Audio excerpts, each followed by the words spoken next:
ജോലി കിട്ടും കഫ്റ്റീരിയയിലും സൂപ്പർ മാർക്കറ്റിലും. അത്രക്കും ജനങ്ങൾ ദിനം പ്രതി അവിടെ കൂടിക്കൊണ്ടിരിക്കുക. അത് കുറച്ച് കാലം കമ്പനിയിൽ വർക്ക് ചെയ്തിട്ട് എന്നിട്ട് അവർക്ക് എല്ലാ കാര്യങ്ങളും A to Z കാര്യങ്ങൾ മനസ്സിലായി കഴിഞ്ഞ് കഴിഞ്ഞാൽ അവർ നേരെ വേറെ കമ്പനി കിട്ടും. അസ്സലാമു അലൈക്കും ബോസേ. അപ്പോൾ പറഞ്ഞ മാതിരി ഇപ്പോൾ നമ്മളെ പുതിയ അടുത്ത വൈബ് ദിവസത്തേക്ക് എല്ലാവരും കയറിപ്പോയി. പിന്നെ കാണുമ്പോൾ തീർച്ചയായിട്ടും ആ സൈഡിലുള്ള സബ്സ്ക്രൈബ് ബട്ടൺ മസ്റ്റായിട്ട് നിൽക്കുക. അപ്പോൾ ഒരു ബെല്ലട്ടൻ വരും, ആ ബെല്ലട്ടനൊന്ന് തോണ്ടുക. അതന്നെ. എന്നിട്ട് ഇനി ബാക്കി നമുക്ക് വീഡിയോയിലാണ്ട് കാണാം. അതായത് പെരുമഴ എന്ന് പറഞ്ഞാൽ പെരുമഴ കണ്ടില്ലേ. അപ്പോൾ നമ്മളെ 2 പെങ്ങന്മാരുണ്ട്, പിന്നെ അതേമാതിരി നമ്മളൊരു അഞ്ചനും ഉണ്ട്. അപ്പോൾ അനിയെ ഓക്കെ അവൻ്റെ അടുത്ത് ബൈക്ക് ഉണ്ട്, അത് പ്രശ്നമില്ല. പെങ്ങന്മാർ രണ്ടാളും നടന്നിട്ടാണ് വരിക, സ്കൂൾ വിട്ടിക്കണ്. അപ്പോൾ ഓരെ വിളിക്കാൻ പോകണം. അവരെ നല്ല മഴ ആയതുകൊണ്ട് അവരെ നേരത്തെ വിടും എന്ന് നമ്മളൊരു കൺസെപ്റ്റ്. പിള്ളേരൊക്കെ കൈയായിട്ടുണ്ടോ പാവങ്ങൾ മഴയും കൊണ്ട് നിൽക്കുക. അപ്പോൾ അതിൻ്റെ മുന്നേ നമുക്ക് റേഷൻ പീടികയിലൊന്ന് കയറാണ്ട്. റേഷൻ പീടിക കയറിയിട്ട് ഇന്ന് രാവിലെ അനിയെ വന്നുകൊണ്ട് ഓക്കെ സെറ്റാക്കിയിരിക്കണ്. നമുക്ക് സാധനം വാങ്ങിച്ച് ഇടേണ്ട ആവശ്യമുള്ളൂ. ഉണ്ട് അല്ലേ, ഭാഗ്യമുണ്ട്. തുറന്നിക്കണ് ഒന്നും ഇല്ലല്ലേ. ആടാ അപ്പൊ റിവേഴ്സ് അടിച്ചിട്ടാ വെറുതെ ഇതൊക്കെ നനക്കണ്ടല്ലോ. റിവേഴ്സ് അടിച്ചു. ഇവിടെ മെഡിക്കൽ സെന്റർ ഒക്കെ തുടങ്ങിയിരിക്കണില്ലേ, അതൊന്നും നമ്മൾ ശ്രദ്ധിച്ചിട്ടില്ല. ശരി, വലിയ പോളിക്ലിനിക് ഒക്കെ ആയിട്ട് മക്കളെ കേൾക്കണില്ല. സംശയം വരണ്ടല്ലേ. ഓക്കെ, അപ്പൊ ഞാൻ സാധനം വാങ്ങിച്ചാണ്ട് ഇട്ടിട്ട് വരാം. ഓക്കെ. അതായത് ഇപ്പൊ നമ്മള് റേഷൻ പീടികത്തെ സാധനങ്ങളൊക്കെ സെറ്റാണ്, അൽഹംദുലില്ലാ. ഒക്കെ സാധനമൊക്കെ കിട്ടി, ബോധിച്ചു. ഇത്ര എന്തൊക്കെ പച്ചരി ചാക്കരി ഒക്കെ ഉണ്ട്. അങ്ങനെ അപ്പോ കാണുന്നുണ്ട് വെച്ചാല് ഇത് തന്നെ നമ്മള് വൈപ്പറിന്റെ പ്രശ്നമല്ലടാ, ഉള്ളിലുള്ള ഇതുണ്ടല്ലോ ഫോഗ്, നമ്മള് AC ഇട്ടിട്ടുണ്ടായിരുന്നില്ല അതിന്, അപ്പൊ അതിന്റെ പ്രശ്നമാണ്. അപ്പോ പോയിട്ടും വന്നിട്ടോ. അപ്പൊ പ്രധാനപ്പെട്ട ഈ വീഡിയോ ഇടാനുള്ള പ്രധാനപ്പെട്ട കാരണം എന്താ വെച്ചാല്, നമ്മൾ ദുബായിനെ പറ്റിയിട്ട് വീഡിയോ ഇട്ടീനല്ലോ. അപ്പോ ഒരുപാട് ആൾക്കാർ അതിന് നമുക്ക് പേഴ്സണലായിട്ട് ചോദിച്ചിട്ടുണ്ടായിരുന്നു, എന്തൊക്കെയാണ് എങ്ങനെയൊക്കെയാണ് കാര്യങ്ങള് നിങ്ങൾ അതായത് കുറച്ച് ക്വസ്റ്റ്യൻസ് ഉണ്ട്. അത് ഞാൻ ഇവിടെ പറയും, ഞാൻ പറഞ്ഞുതരാം. പെരുമഴ ചെയ്തിക്കണല്ല.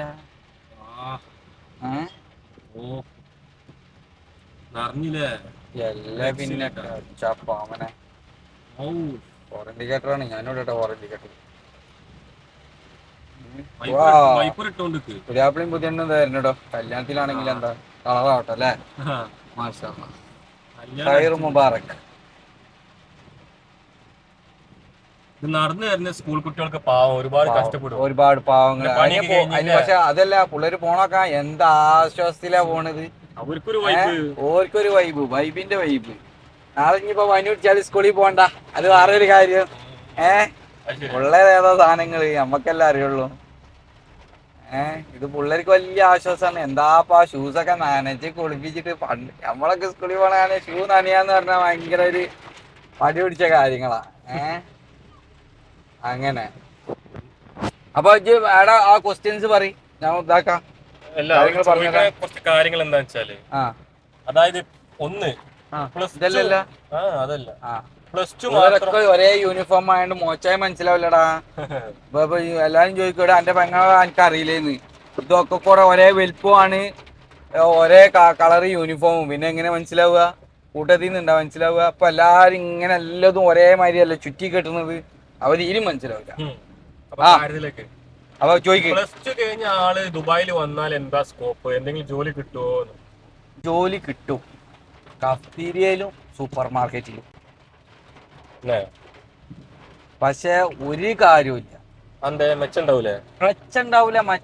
വെച്ചാൽ അവിടെ സ്റ്റാർട്ടിങ് സാലറി എന്റെ ഒരു കൺസെപ്റ്റില് ഒരു 1000-1200 ദിറംസാണ്.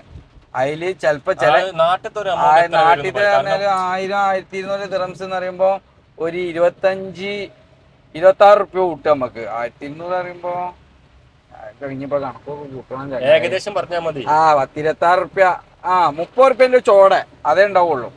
അപ്പൊ ഇതിനു വേണ്ടിട്ട് നമ്മൾ എന്ത് ചെയ്യണം? 30 റുപ്യ ഇതിന് വേണ്ടിയിട്ട് നമ്മള് 12, 13, 14 മണിക്കൂറോളം പണിയാ.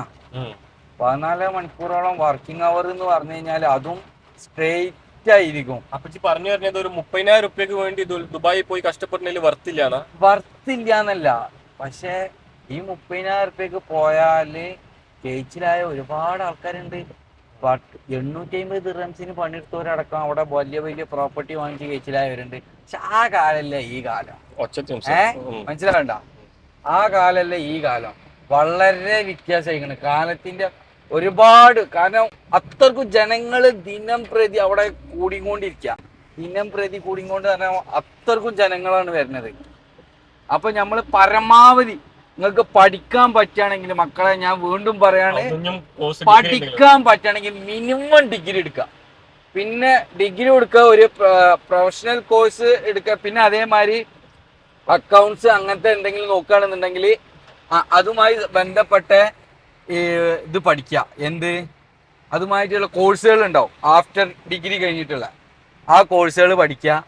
അപ്പോൾ ആ കോഴ്സുകൾ പഠിച്ചു കഴിഞ്ഞ് കഴിഞ്ഞാൽ ഇവിടെ പരമാവധി നല്ല നല്ല ഫേമിൽ വർക്ക് ചെയ്യുക. എന്നിട്ട് അങ്ങോട്ട് കയറാൻ നോക്കുക. പിന്നെ എത്രയും പെട്ടെന്ന് കയറാൻ ഉദ്ദേശിക്കുന്ന ആൾക്കാരുണ്ടെങ്കിൽ വേഗം കയറുക, സമയം കളയാതെ. അത് എനിക്ക് പറയാനുള്ളത്. വേഗം കയറാൻ പറ്റുകയാണെങ്കിൽ, അത്രയും നേരത്തെ കയറാൻ പറ്റുകയാണെങ്കിൽ അത്രയും പോണം എന്ന് ഉദ്ദേശിക്കണോ. അല്ലാത്തവർ ഇവിടെ നിന്നോളി. ഞാൻ ഒരിക്കലും റെക്കമെൻഡ് ചെയ്യില്ല ദുബായ്. അപ്പൊ ചുരുക്കി പറഞ്ഞാൽ ഒരു +2 കഴിഞ്ഞ് അവിടെ ജോലി നോക്കണമെന്ന് പറഞ്ഞ ആൾക്കാർക്ക് ഒരു ഏകദേശം ശമ്പളം പറയുന്നത് ഒരു 30,000, 40,000 ഇല്ല. 30,000ത്തിന്റെ ചോട 25,000, 20,000, 25,000 റുപ്യന്റെ ഉള്ളിലേ ഉള്ളൂ. പക്ഷെ എന്താണ്, ചിലവര് കമ്പനി വിസ കമ്പനി എടുക്കും, റൂമും ഫുഡ് ആൻഡ് അക്കോമഡേഷൻ കമ്പനി നോക്കും.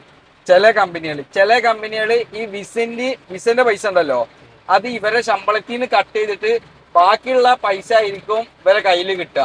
അതൊരു നിശ്ചിത സമയം വരെ കട്ട് ചെയ്ത് കഴിഞ്ഞാൽ പിന്നെ റൂം റെന്റ് കമ്പനികൾ അത് ഒരുവിധം ഈ ഇതിന്റെ കമ്പനികളൊക്കെ റൂം റെന്റ് ഇവരെടുക്കും, കമ്പനികൾ എടുക്കും. പിന്നെ ഫുഡ് ആൻഡ് ഈ സൂപ്പർ മാർക്കറ്റ് അങ്ങനത്തോടത്തൊക്കെ ആകുമ്പോൾ ഫുഡ് ആൻഡ് അക്കോമഡേഷൻ എന്തായാലും കമ്പനി. കാരണം കുറഞ്ഞ ശമ്പളം, അത് എല്ലാവർക്കും അറിയുന്ന കാര്യമാണ്.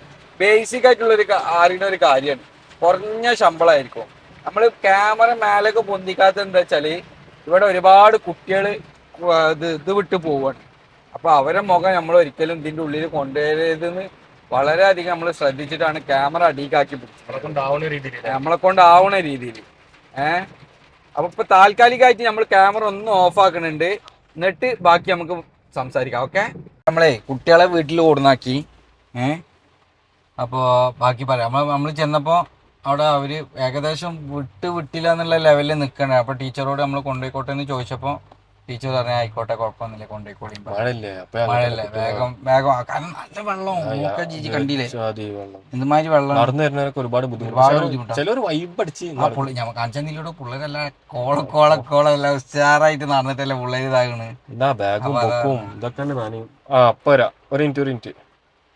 അപ്പൊ നമ്മക്കേ, അപ്പൊ ഞാൻ പറഞ്ഞില്ലേ, മിനിമം ഡിഗ്രിക്ക് പഠിച്ചോളി മക്കളെ. ഡിഗ്രി പഠിക്കുക, അല്ലെങ്കിൽ ടെക്നീഷ്യൻ കോഴ്സുകൾ പഠിക്കുക. അങ്ങനത്തതൊക്കെ നല്ല ഓപ്പർച്യൂണിറ്റിയാണ്. ടെക്നീഷ്യൻ കോഴ്സിനൊക്കെ എത്ര, കുറച്ച് ഡ്യൂറേഷൻ എത്ര, ഒരു കൊല്ലം 1.5 കൊല്ലമൊക്കെ ഉള്ള ഡിപ്ലോമ കോഴ്സുകളൊക്കെ അല്ലേ ഒരുപാട്, അതൊക്കെ പഠിക്കുക. പിന്നെ ലോജിസ്റ്റിക്സ് ഒരു രക്ഷയില്ല. ഒരുപാട് കമ്പനി ഉണ്ട് ലോജിസ്റ്റിക്സിന്റെ. അതായത് ലോജിസ്റ്റിക്സിന്റെ എൻ്റെ അഭിപ്രായത്തിൽ ഇപ്പം നമ്മളെ അളിയന്മാരും കുറേ ആൾക്കാർ ഇപ്പോൾ കസിൻസൊക്കെ ലോജിസ്റ്റിക്സിന്റെ കമ്പനിയിലാണ് വർക്ക് ചെയ്യുന്നത്. അപ്പോൾ അവരൊക്കെ നമ്മളോട് പറഞ്ഞത് എന്താ വെച്ചാൽ, അവർ പറഞ്ഞതെന്ന് വെച്ചാൽ കുറച്ച് കാലം ഒരു കമ്പനിയിൽ വർക്ക് ചെയ്തിട്ട് അവർ കണ്ടോടത്തോളമൊക്കെ ഉള്ള കേട്ടോ. അത് കുറച്ച് കാലം കമ്പനിയിൽ വർക്ക് ചെയ്തിട്ട് എന്നിട്ട് അവർക്ക് എല്ലാ കാര്യങ്ങളും A to Z കാര്യങ്ങൾ മനസ്സിലായി കഴിഞ്ഞ് കഴിഞ്ഞാൽ അവർ നേരെ വേറെ കമ്പനി ഇട്ടാണ്. ആ കമ്പനിയിൽ നിന്നിട്ട് അവർ സെൽഫായിട്ട് കമ്പനി ഇട്ടിട്ട് അവർ പിന്നെ മാർക്കറ്റിലേക്ക് ഇറങ്ങിങ്ങാണ്ട് പിന്നെ ഇത് കസ്റ്റമേഴ്സിനെ കാണുക, ക്ലോസിങ് കാര്യങ്ങളൊക്കെ ആയിട്ട് അങ്ങനെ പോകണം. വളരെ എക്സ്പീരിയൻസ് ഭയങ്കര വല്ലത് A to Z കാര്യങ്ങൾ പഠിച്ചതിന് ശേഷം മാത്രമേ അവർ ഇറങ്ങണുള്ളൂ. മനസ്സിലായില്ലേ? മറ്റേ കേസിൽ അങ്ങനെ തന്നെയല്ലേ നാദാപുരക്കാരെ കഫറ്റീരിയ? അതേമാതിരി തന്നെ നാദാപുരക്കാരെ കഫ്തീരിയ. നമ്മളെ ദുബായിൽ കഫ്തീരിയ എടുത്ത് നോക്കുകയാണെങ്കിൽ കൂടുതൽ നാദാപുരക്കാരാണെന്ന് പറഞ്ഞ് കേൾക്കാം എല്ലായിടത്തും. ഇപ്പം നമ്മളെ ഫുജറയിൽ ഇപ്പം ഞാൻ നിൽക്കുന്നിടത്ത് 2-3 കഫ്തീരിയകളുണ്ട്. അതിൽ 2 ഒക്കെ നാദാപുരത്തുള്ള ആൾക്കാരാണ്. രണ്ടെണ്ണം വേറെയുള്ള ഒന്ന് എവിടെയുള്ള ആൾക്കാരെന്ന് അറിയില്ല. കാരണം അവർ ഡെലിവറിക്ക് നമ്മൾ ഇടയ്ക്കൊക്കെ ഫുഡ് ഓർഡർ ചെയ്യുമ്പോൾ അവർ കൊണ്ടു തരുമ്പോൾ ഇങ്ങനെ ചോദിക്കും എങ്ങനെയുണ്ട് ബിസിനസ്, എങ്ങനെയുണ്ട് എന്നൊക്കെ ചോദിക്കുമ്പോൾ അവരിങ്ങനെ പറയും. പിന്നെ എവിടെ സ്ഥലം എന്നൊക്കെ ചോദിക്കുമ്പോൾ നാദാപുരമാണെന്നൊക്കെ പറയും. പിന്നെ നമ്മളെ ഫ്രണ്ടൊക്കെ പറഞ്ഞിട്ടുണ്ട് അബുദാബിയിൽ അവർക്ക് ഹോട്ടലുണ്ടായിരുന്നു. അപ്പോൾ അവൻ പറഞ്ഞതെന്താ വെച്ചാൽ നാദാപുരക്കാർ ഹോട്ടലും കഫ്തീരിയ അങ്ങനത്തെ ഒക്കെ സംഭവം ഭയങ്കരമാണെന്നുള്ളത്. അതേപോലെ തന്നെ എപ്പോഴും നമ്മൾ അതായത് അവർ ഇതേമാതിരി ആദ്യം ഒരു ഷോപ്പിലോട്ട് ഈ നാദാപുരക്കാരെ പറഞ്ഞ മാതിരി തന്നെ ആദ്യം അവർ ഷോപ്പിലോട്ട് ഒരു വർക്കറായിട്ട് വരും. എന്നിട്ട് അവിടുന്ന് സാൻഡ്വിച്ച് ഉണ്ടാക്കാൻ പഠിക്കും, ബർഗർ ഉണ്ടാക്കാൻ പഠിക്കും, ജ്യൂസ് അടിക്കാൻ പഠിക്കും, ഷേക്ക് ഉണ്ടാക്കാൻ പഠിക്കും, സ്മൂത്തീസ് ഉണ്ടാക്കാൻ പഠിക്കും, എങ്ങനെയൊക്കെ സാൻഡ്വിച്ച് ഒക്കെ എങ്ങനെ പഠിക്കുക, ബ്രോസ്റ്റ് ഉണ്ടാക്കാൻ പഠിക്കും, എങ്ങനെയൊക്കെ എന്തൊക്കെയാ അവർക്ക് പിന്നെ പുതുതായിട്ട് എന്തൊക്കെയാ തോന്നുന്നത് അതും അവരുണ്ടാക്കിയിട്ട് പുതിയ പേരൊക്കെ ഇട്ടാണ്ട് ഇറക്കും. അതൊക്കെ ക്ലിക്കാവും. അതായത് 1 വർഷം 2 വർഷം വിസ ആ കാലയളവിൽ അവർ പരമാവധി A to Z kitchen work പഠിക്കും. കിച്ചൺ വർക്കാണ് ഈ കഫ്തീരിയൻ്റെ ഒക്കെ മെയിൻ ഒരു പ്രോഗ്രസ് എന്ന് പറഞ്ഞത്. അപ്പോൾ ആ കിച്ചൺ വർക്കും നല്ല ടേസ്റ്റിൽ ഫുഡ് ഡെലിവറി കൊടുക്കലും ആണ് ഇതിൻ്റെ മെയിനായിട്ടുള്ള കാര്യങ്ങൾ. അപ്പോൾ അത് അവർ പഠിച്ചെടുത്ത് കഴിഞ്ഞാൽ അവർ സ്വാഭാവികമായിട്ട് വീണ്ടും അടുത്ത അവർ പുതിയത് തുടങ്ങും. അപ്പോൾ അധികം ആൾക്കാരൊക്കെ ഇപ്പം ഞാൻ വർക്ക് ചെയ്യുന്നിടത്ത് ഒരാളുണ്ടായിരുന്നു, നൗഫിൽക്ക പറഞ്ഞിട്ട്. മൂപ്പര് ആദ്യം ഇതേമാതിരി ഒന്നിൽ നിന്നിട്ട് മൂപ്പര് അവിടുത്തെ സ്റ്റാഫുകളൊക്കെ കൂടിയിട്ട് മുതലാളി തന്നെ പറഞ്ഞ് നിങ്ങൾക്ക് മന്ത്ലി ഒരു ഷെയർ തരാം എന്ന് പറഞ്ഞിട്ട് അവർ എല്ലാവരും കൂടിങ്ങാണ്ട് വേറെ ഷോപ്പ് തുടങ്ങുക അവരെ. അപ്പോൾ അതെന്താ വെച്ചാൽ അങ്ങനെ ഇതിലുള്ള ഒരു ഉപകാരം എന്താ വെച്ചാൽ വർക്കേഴ്സ് ഒരിക്കലും പുറത്ത് പോവില്ല, അവൻ്റെ ലാഭവും കിട്ടും, സാലറിയും കിട്ടും, 2 ബെനിഫിറ്റ് ഉണ്ട്. അതുകൊണ്ട് അവർക്ക് അവരുടെ ജീവിതത്തിൽ ഒരു ഉയർച്ചയായി, കൂട്ടത്തിൽ അവരെ മുതലാളിമാർക്ക് അതിലേറെ സന്തോഷത്തോടെ എല്ലാം നല്ല രീതിയിൽ പോകുന്നുണ്ട് എല്ലാവർക്കും. അതായത് ഇപ്പം ഈ അവിടെ വർക്ക് ചെയ്യുന്നുണ്ടെങ്കിൽ എനിക്ക് കഫ്തീരിയ ഇടണമെന്നുണ്ടെങ്കിൽ അവർ ഇട്ട് തരും. അതിന്റെ 1 ഓഫ് ദ ഷെയർ ഈ ഷെയർ ഹോൾഡർ ആസ് എ മുതലാളിയായി.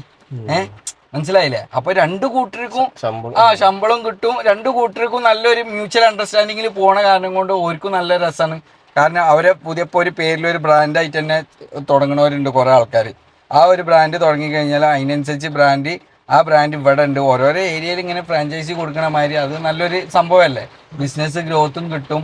അങ്ങനെ ഒരു കഫ്റ്റീരിയ തുടങ്ങിയാൽ ക്ലിക്ക് ആവുന്നുള്ള അങ്ങനത്തെ കുറെ ഏരിയ ആണ്. കാരണം ഒരുപാട് കഫ്റ്റീരിയസ് വരുന്നത്. കഫ്റ്റീരിയസ് സംഭവം ഉണ്ട് നമ്മളെ ഇവിടെ തന്നെ മാതിരി തന്നെ. ഇപ്പൊ ദുബായിൽ ഒരുപാട് ഇങ്ങനെ മുക്കിന് കുറെ സ്ഥലത്തുണ്ട്, ഇഷ്ടംപോലെ സ്ഥലത്തുണ്ട് കഫ്റ്റീരിയകള്. അതായത് അടുപ്പിച്ചിട്ട് തന്നെ. അത് മെയിനായിട്ട് ഹൈവേകളിലാണ് മെയിനായിട്ട് ഉണ്ടാവല്. അതായത് ഒരു ഒഴിഞ്ഞ ഇപ്പോൾ അജ്മാൻ ഫുജൈറ റൂട്ട് എന്ന് പറഞ്ഞത് വളരെ ഒഴിഞ്ഞ ഒരു ഡെസേർട്ടിലൂടെയും പാറപ്രദേശങ്ങളിലൂടെയും പോണ റൂട്ടാണ്. അപ്പോൾ അതിൻ്റെ ഇടയിൽ ഏതെങ്കിലും പമ്പിൻ്റെ അവിടെ അല്ലെങ്കിൽ ഒരു സ്പെഷ്യലായിട്ടൊരു ഏരിയ അവർ തിരിച്ചിട്ടുണ്ടാവും. ആ ഏരിയൻ്റെ ഇടയിൽ കുറേ കഫ്തീരിയ, ഹോട്ടല്, പിന്നെ കുറേ പല അതിൻ്റെ ഇടയിൽ സാധാ ഗിഫ്റ്റ് ഷോപ്പുകൾ, അങ്ങനെയൊക്കെയുള്ള കുറേ ഷോപ്പുകൾ, ഡേ ടു ഡേ ഉള്ള അങ്ങനത്തെ ഷോപ്പുകളൊക്കെ ഒരുപാട് ഷോപ്പുകൾ ഉണ്ടാവും. അപ്പോൾ അതേമാതിരി അവിടെ ഇതേമാതിരി തന്നെ ആകെ ഒരു 10 റൂം ഉണ്ടെങ്കിൽ അതിൽ 3-4 കഫ്തീരിയകൾ ആ ബിൽഡിങ്ങിൽ തന്നെ ഉണ്ടാവും. അതുകൊണ്ട് അതൊന്നും ഒരു വിഷയമല്ല. പക്ഷെ ബിസിനസ് ഉണ്ടാവും. പിന്നെ എന്താ ടേസ്റ്റ്, അത് ചിലപ്പോൾ അന്ന് ഞാൻ ഒരു പ്രാവശ്യം നമ്മളെ ഫ്രണ്ടിനായിട്ട് അവൻ എന്നോട് പറഞ്ഞ് ഷാർജ പോകണമെന്ന് പറഞ്ഞാൽ ഇങ്ങനെ എയർപോർട്ടിൽ കൊണ്ടാക്കാൻ വേണ്ടിയിട്ട് അവൻ്റെ ഫ്രണ്ടിനെ എയർപോർട്ടിൽ കൊണ്ടാക്കാൻ പോകണമെന്ന് പറഞ്ഞപ്പോൾ ഇന്നേറ്റ് പോയി. തിരിച്ചു വരുമ്പോൾ അവന് സാധാരണ കടയിൽ കയറുന്ന ഒരു കടയിൽ തന്നെ കയറിയത്, വേറെ കടയിൽ ഓൻ ട്രൈ ചെയ്യാൻ കയറിയില്ല. കാരണം അവിടെ നല്ല പൊറാട്ട കിട്ടും എന്ന് പറയും. നല്ല ഇങ്ങനെ എതളുമായിട്ട് പൊറാട്ട, നൂൽ പൊറാട്ട അല്ല, ഈ പൊറോട്ട നല്ല അടിച്ചു കഴിഞ്ഞാൽ നല്ല എതളുമാതിരി ഉണ്ടാവും, അങ്ങനത്തെ പൊറോട്ട. അപ്പോൾ അത് അവിടെ കിട്ടും എന്ന് പറഞ്ഞ്. പിന്നെ അതേമാതിരി അവിടുത്തെ മീൻകറി ഭയങ്കര ടേസ്റ്റാന്ന് പറഞ്ഞു. എന്നിട്ട് ഓനെ പക്ഷെ ആ ടേസ്റ്റ് കാരണം കൊണ്ട് ഇനിയും കൊണ്ട് കയറ്റി. സംഭവം രസമുണ്ട്, പക്ഷെ എനിക്ക് ഭയങ്കര ഇഷ്ടമായി എന്നൊന്നും ഞാൻ പറയില്ല. പക്ഷെ നല്ല രസമുണ്ട് സംഭവം, കുഴപ്പമില്ലാത്ത രീതിയിൽ നല്ല ധൈര്യത്തിൽ ഇടാം. ആ ബിസിനസ് ഇടാം. അത് പിന്നെ ഒക്കെ എന്താ പറയുക, ഒരു ഭാഗ്യമാണ്, നസീബാണ്, എന്തൊരു ഭാഗ്യമാണ്. ഇപ്പം 100 ആൾക്കാർ കഫ്തീരിയ ഇട്ട് കഴിഞ്ഞാൽ അതിൽ വെറും 10 ആൾക്കാർ 5 ആൾക്കാർ കഴിച്ചിലാവണുള്ളൂ. 50 ആൾക്കാരോളം ഇങ്ങനെ റൺ ചെയ്ത് പോവും, ബാക്കിയുള്ളത് പൂട്ടിപ്പോവും. പിന്നെ എന്താണ്, പിന്നെ ചിലവർ ലീസിന് കൊടുക്കും, അവർക്ക് നടത്താം. ഇപ്പോൾ എത്രയോ അവിടുത്തെ ദുബായിലുള്ള വ്ളോഗേഴ്സ് കാണാം, ഇന്ന സ്ഥാപനം നടത്താൻ കൊടുക്കുകയാണ്. ഇവിടെ എടുക്കാനും ആണെങ്കിൽ താല്പര്യമുള്ളവർ എടുക്കുക, നടത്താൻ താല്പര്യമുള്ളവർ നടത്താം, എങ്ങനെ വേണമെങ്കിലും ചെയ്തു തരാന്നാണ് കുറേ വ്ളോഗേഴ്സ് ഇറങ്ങുന്നത്. അത് നിർത്തി കച്ചവടം ഇല്ലാഞ്ഞിട്ട് ഒന്നെങ്കിൽ അവർക്ക് മെയിൻറ്റെയിൻ ചെയ്ത് പോകാൻ പറ്റാനായിട്ട്. ഈ ഹോട്ടൽ ബാഗിലെന്നൊക്കെ പറഞ്ഞു കഴിഞ്ഞാൽ കണ്ടിന്യൂസ് വർക്കല്ലടാ. സൂപ്പർ മാർക്കറ്റ്, ഈ കഫ്തീരിയൊക്കെ എന്ന് പറഞ്ഞാൽ കണ്ടിന്യൂസ് വർക്കല്ലേ. രാവിലെ കയറി കഴിഞ്ഞ് കഴിഞ്ഞാൽ ത്രോട്ട് പിന്നെ അങ്ങോട്ട് ഓടിയിട്ടും ഇങ്ങോട്ട് ഓടിയിട്ടും ഒക്കെ ആയിട്ട് ഭയങ്കര ക്ഷീണം പിടിക്കണം. ഓഫീസ് വർക്ക് മാതിരിയല്ലല്ലോ. അപ്പോൾ അത്രയും എഫേർട്ട് എടുക്കുന്നതിനനുസരിച്ച് ഇപ്പോൾ നമ്മളൊരു ഫ്രണ്ട് സൗദിയിൽ ഒരു ഹോട്ടൽ തുടങ്ങിയിരിക്കുന്നത്. അപ്പോൾ അവൻ പറയാണ് അവൻ അവനക്കൊരു കഫേ ഉണ്ട്. എന്ത് cafe? Internet cafe, typing centre. അപ്പോൾ അതിൻ്റെ വർക്ക് കൊടുക്കും, ഈ വർക്ക് കൊടുക്കും. അവൻ ആകെ 2-3 മണിക്കൂറേ ഉറങ്ങുന്നുള്ളൂ എന്നാണ് അവൻ പറഞ്ഞത്. കാരണം അത്രയും. പക്ഷെ അവൻ്റെ സ്വന്തം കാര്യമായതുകൊണ്ടാണ് അവൻ കാര്യമായിട്ട് ഫോക്കസ് ചെയ്തുകൊണ്ട് പോണത്. അപ്പോൾ അങ്ങനെയൊക്കെയാണ് കാര്യങ്ങൾ. അപ്പോൾ ബിസിനസ് ഇട്ട് വിചാരിച്ചുകൊണ്ട് ക്ലച്ച് പിടിക്കണമെന്നില്ല, അതായത് ക്ലച്ച് പിടിക്കാതെ ഇരിക്കണമെന്നില്ല. മനസ്സിലായില്ലേ? പിന്നെ വേറെ എന്താ ചോദിച്ചെന്ന് പറഞ്ഞാൽ വേറെ എന്തെന്നാ ഓർമ്മയില്ല. അത് ഡിഗ്രി ഒക്കെ കഴിഞ്ഞ വരുന്ന ആൾക്കാർക്ക് അവരുടെ ബേസിക് സാലറി എത്ര കിട്ടുക എന്നുള്ളത്. ബേസിക് അത് ഡിപ്പെൻസ് ഓൺ കമ്പനികളാണ്. അതൊക്കെ ഡിപ്പെൻഡ് ആണ്. അപ്രോക്സിമേറ്റ് എന്തായാലും ഒരു 1500 മേലെ എന്തായാലും ഒരു ഡിഗ്രി ഹോൾഡർ ആയ ഒരു മനുഷ്യർക്ക് കിട്ടുന്നതാണ്. നാട്ടിൽ എത്ര ആവും? നാട്ടിൽ പറയുമ്പോൾ അത് 35 റുപ്യ. കുറവ് എന്ന് പറഞ്ഞാൽ ഇവിടെ നമുക്ക് ഡിഗ്രി ഹോൾഡേഴ്സിന് ഇവിടെ ബികോം പഠിച്ചവർക്ക് ഇവിടെ ശമ്പളം എത്ര? 10 റുപ്യ. അക്കൗണ്ടന്റ് ആയിട്ട് വർക്ക് ചെയ്യണോ. അവിടെ 30 കിട്ടിയാൽ അവിടുത്തെ ചെലവും കാര്യങ്ങളൊക്കെ കഴിഞ്ഞാൽ എത്ര കിട്ടും? അവിടുത്തെ ചിലവ് ഇപ്പൊ ദുബായിലൊക്കെ ആണെന്നുണ്ടെങ്കിൽ മിനിമം മാസം മന്ത്ലി തന്നെ അവിടെ റെന്റ് അത്യാവശ്യം വരും. പിന്നെ ദുബായിലൊക്കെ ജോലി എന്ന് പറഞ്ഞു കഴിഞ്ഞാൽ മിനിമം എന്തായാലും 2000-2500 സാലറി എന്തായാലും കിട്ടും. അതിൽ പിന്നെ റൂമും ഇതൊക്കെ കഴിഞ്ഞ് കഴിഞ്ഞാൽ ഒരു 1000 എന്തായാലും റൂമും ഫുഡും ഇതൊക്കെ ആയിട്ട് പോവും. വൈഫൈ അങ്ങനത്തെ റൂമിലൊക്കെ അങ്ങനെ ആയി പോവും. പിന്നെ ബാക്കി കിട്ടുന്ന 1000-ന്ന് വേണം നാട്ടിലേക്ക് അയക്കാനും അവനാൻ്റെ ചിലവ് പോകാനും. അങ്ങനെയുള്ള ഒരു സിസ്റ്റമാറ്റിക് ആയിട്ടുള്ള ഒരു പോക്കാണ്. ദുബായിൽ 1000 ദിറംസ് എന്തായാലും വേണം. 1000-1200 ദിറംസ്, അതായത് 25,000. ഞാൻ നിൽക്കണ ഫുജൈറയിലായതുകൊണ്ട് റൂമിന് വളരെ പൈസ കുറവാണ്. റൂമിന് വെച്ചാൽ ഫ്ലാറ്റുകൾക്കൊക്കെ വളരെ പൈസ കുറവാണ് കമ്പയർ ടു ദുബായിനെ അപേക്ഷിച്ചിടത്തോളം പകുതിയോളം കുറവാണ്. അതായത് ചെറിയ ഒരു റൂമിന് ദുബായിൽ 1800, അതായത് ചെറിയ ബെഡ് സ്പേസിന്, അതായത് ഫാമിലിൻ്റെ കേട്ടോ ഞാൻ പറഞ്ഞ്, ബെഡ് സ്പേസിന് 1800 ദിറംസ് കൊടുക്കുന്നുണ്ടെങ്കിൽ ഫുജൈറയിൽ നമുക്ക് ഒരു 2 റൂം അപ്പാർട്ട്മെൻറ്റ് കിട്ടും. 2 റൂമോ 1 റൂമുള്ള നല്ല സ്പീഷീസ് ആയിട്ടുള്ള അപ്പാർട്ട്മെൻറ്റ് കിട്ടും. അങ്ങനെ ഒരു കാര്യമുണ്ട്. അത് ഓരോ ഏരിയക്ക്, ഫുജൈറയിലെ ഓരോ ഏരിയക്ക് ഞാൻ നിൽക്കുന്നിടത്ത് കിട്ടുട്ടാ. ഞാൻ അപ്പുറത്തൊക്കെ കിട്ടുന്നുണ്ടോയെന്ന് എനിക്കറിയില്ല. കാരണം നമ്മൾ പറഞ്ഞു വിചാരിച്ചാണ്ട് നമ്മളെ ഊക്കാൻ വരരുത്, അതുകൊണ്ട് പറഞ്ഞതാണ്. ഞാൻ നിൽക്കണ അല്ലേൽ എന്ന് പറഞ്ഞ സ്ഥലത്താണ് ഞാൻ നിൽക്കണത്. അപ്പോൾ ആ ഒരു ഇൻഡസ്ട്രിയൽ ഏരിയയാണ്.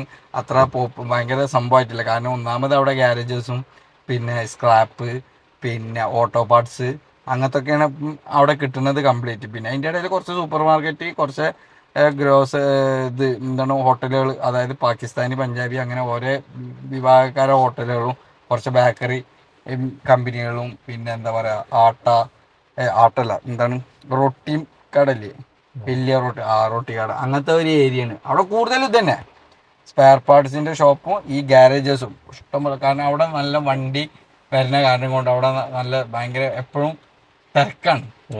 അതായത് വണ്ടികൾ കൊണ്ടുള്ള പണിയും കാര്യങ്ങളൊക്കെ ആയിട്ട് ഇങ്ങനെ പോണ ഒരു സംഭവമാണ്. ചോദ്യങ്ങൾ ഇനിയുണ്ട്, നമുക്ക് അടുത്ത വീഡിയോയിലാക്കാം. ഇൻഷാ അല്ലാഹ് ആയിക്കോട്ടെ, നമുക്ക് അടുത്ത ഇതിൽ നമുക്ക് വീണ്ടും ഇടാം. അപ്പോൾ അതുവരെ ബൈ.